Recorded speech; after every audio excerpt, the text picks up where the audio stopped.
नमस्कार।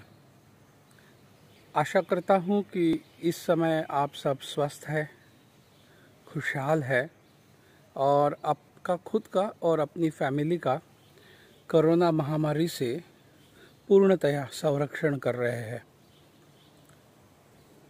आज यह देश कोरोना महामारी की दूसरी बड़ी वेव से गुजर रहा है।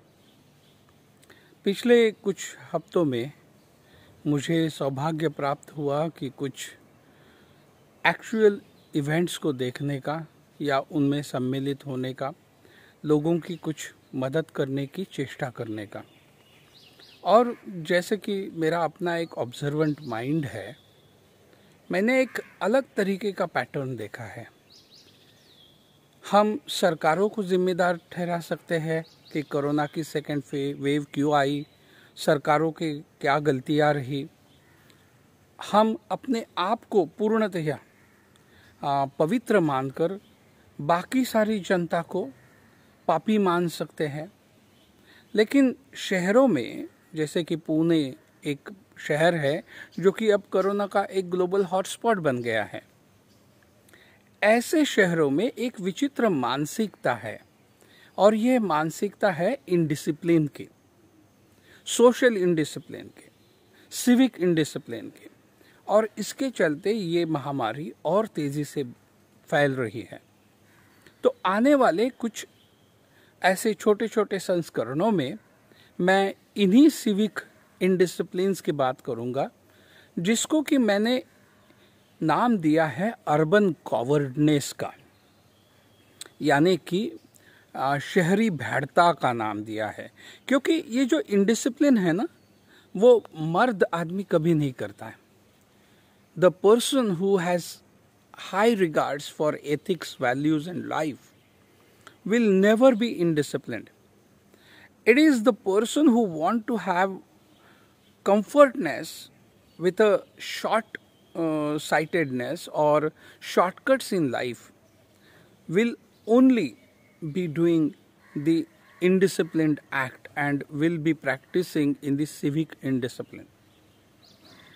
और इसीलिए मैंने इसको भेड़ता कहा है। ऐसी ही एक भेड़ता के बारे में आज इस संस्करण में बात करूंगा। अब शहरों में सब लोग, हस्बैंड वाइफ हो या सिंगल्स हो, उनको मदद करने के लिए डोमेस्टिक स्टाफ आता है, जिसको हम काम वाली बाई बोलते हैं या ड्राइवर है और कोई है। अब कोरोना का संक्रमण जिस तरह से फैल रहा है, उसमें सबसे अच्छा एक इस संक्रमण को रोकने का तरीका है कि आप आइसोलेट रहें, आप ज़्यादा लोगों के संपर्क में ना आए, और अगर आए तो आप सोशल डिस्टेंसिंग का ख्याल रखें, आप सैनिटाइजेशन करें, आप हाथ मुंह धोएं। और अगर आपके घर में कोई डोमेस्टिक स्टाफ आ रहा है तो ये आपकी जिम्मेदारी बनती है कि आप उनका भी RT-PCR टेस्ट करवा लें। क्योंकि इससे दो है, अगर आप सेल्फिश आदमी भी है तो पहले आपको अपने खुद के घर को बचाना है, घर वालों को बचाना है। और अगर आप उदारतावादी या दानी आदमी है तो जितनी आपकी ज़िंदगी महत्वपूर्ण है, उतनी उस काम वाली बाई की ज़िंदगी भी महत्वपूर्ण है। क्योंकि उसकी ही रोजी रोटी पर उसके घर के 3-4 लोग की जीवनी चलती है। लेकिन मैंने क्या कॉवर्डनेस देखा है कि लोग 800 रुपये तक अपनी कामवाली बाई का RT-PCR टेस्ट करने के लिए देना नहीं चाहते हैं। एक सज्जन मुझे मिले, मैंने उनसे कहा कि भाई आपके घर में कामवाली आती है, कर लो RT-PCR टेस्ट, आप अभी रिटायर्ड है, 60s में है। तो उन्होंने कहा मैं क्यों करूं, क्योंकि वो कामवाली बाई 4 और घरों में जाती है, तो 4 लोग करें, पहले उसके लिए कंट्रीब्यूट करें। एक ऐसे मुझे बुजुर्ग मिले जो सोसाइटी के लोगों को, या जो पदाधिकारी है जो कंट्रोल करते हैं माइक्रो कंटेनमेंट जोन, उनको डरा के धमका के अपनी कामवाली को बिना RT-PCR टेस्ट करे घर में घुसवाते हैं। और ये ऐसे बुजुर्ग है जिनकी खुद की उम्र 70 के प्लस है। तो पहले अगर कोरोना किसी को चपेट में लेगा तो इन्हीं सीनियर सिटीजन्स को लेगा।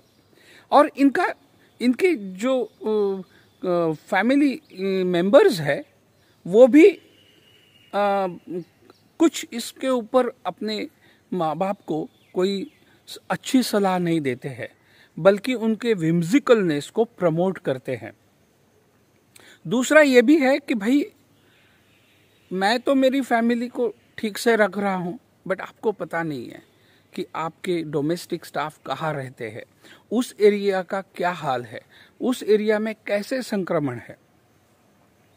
मुझे लगता है कि आदमी ये सब चीज़ें तभी करता है जब आपको ज़िंदगी की वैल्यू समझ में नहीं आती है।